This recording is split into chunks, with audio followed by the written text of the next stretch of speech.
Maybe Ktien naduh mynshwa Kawei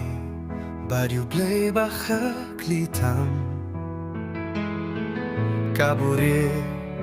burom Ka jingthaw no api U Khrist jongngi Kaba itynnad Ka kyrteng jongpi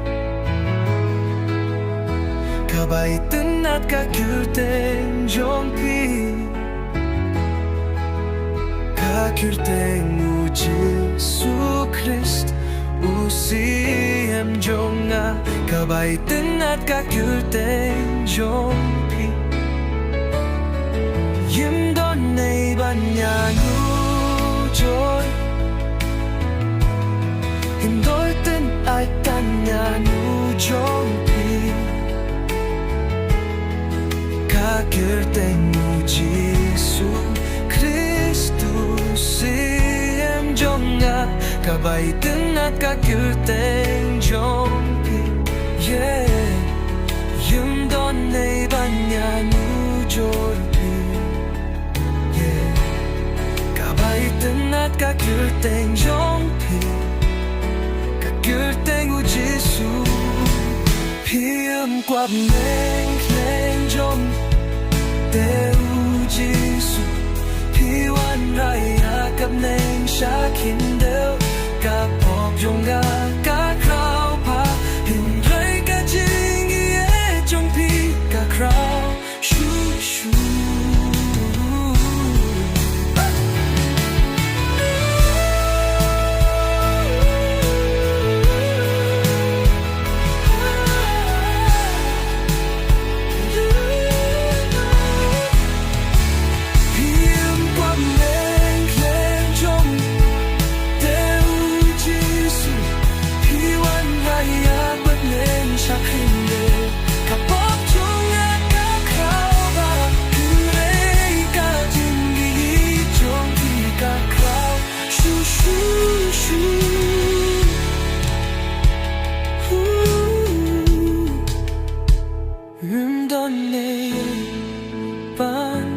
nujor